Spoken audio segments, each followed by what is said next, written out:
We live in a society where the criminal justice system and the social justice system is reactive. I fundamentally had attendance issues. That's all right, he pushed it, there we go. Emotional control issues, certainly poor decision making. And these were areas of concern that were happening both inside the classroom, in the playground and out in the wider community. Not just get penalized, everybody's doing push-ups, let's go. Frame, you learned today, stay calm, think about what you learned, Once a child is introduced to the criminal justice system, because one of you is not listening, the whole team is gotta pay for it. without the right support in place, it spirals. Shake your hands with your training partner, take a second, stop it there where you are. That spiral will lead to full-time detention and potentially lead to more nefarious offending. We make the good choice for good role models that we need you guys, okay? And then we are very confident that you are.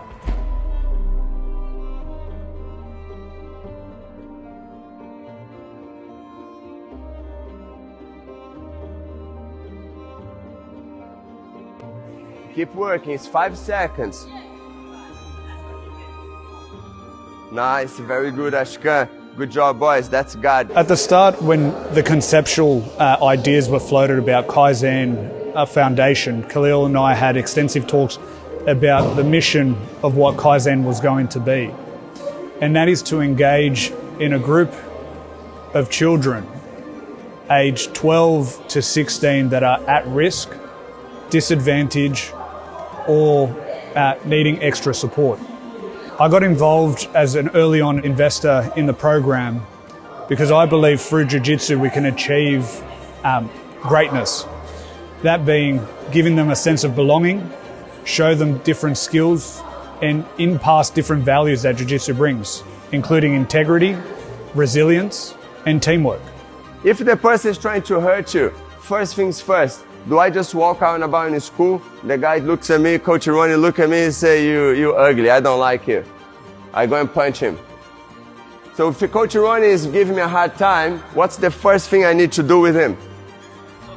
I need to tell him how I feel. I need to tell him to stop. I need to set boundaries, do you understand? Unless you set boundaries, no one is going to understand or respect you or listen to you, because unless you tell them how it makes you feel, they're not gonna do it for you. Do you understand? He comes close to me, he starts pushing me, I say, stop, I don't like it. Stop. Another reason, if he continue doing that and I must defend myself, they're not gonna complain to Mr. Clark saying that I was out and about throwing people on the floor. Do you understand? Everyone in the canteen saw I'm telling Coach Ronnie to stay away from me and I don't want trouble. Is that clear? So, stay away, man. I don't like it. Stay away. If he continues, I can stop him or I can then control him to eventually take him to the floor. When you clap on 3, 1, 2. As a criminal defense lawyer, I've seen juvenile justice. I've also worked in the care and protection jurisdiction. Kids that are at risk, kids that are disengaged, and kids that are removed are especially vulnerable. We live in a society where the criminal justice system and the social justice system is reactive. It's reactive because police cannot proactively police someone that hasn't done anything wrong. But this is what the program does. It's a proactive measure to breach that gap. Once a child is introduced to the criminal justice system, it's without the right support in place, it spirals.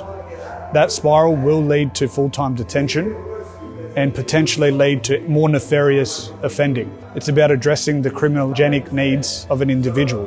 When I first stepped into the role of deputy principal, one of my first tasks was to identify what the behaviours of concern were, who were the offenders, roughly what time of the week they were offending, and to see what I could do to address those issues. Through the PCYC, was brought into contact with Khalil and the Kaizen Foundation, and that's how this whole connection with our school began. Well, the statistical analysis showed that particularly our younger boys, our stage 4 boys, year 7, year 8, some year 9 boys, fundamentally had attendance issues, behaviour, emotional control issues, certainly poor decision making. And these were areas of concern that were happening both inside the classroom, in the playground and out in the wider community. Through my connection with Khalil, using Jiu-Jitsu as the conduit to engage boys, to get them to work together, to get them to emotionally regulate in a fun and somewhat, physical environment. The results were staggering.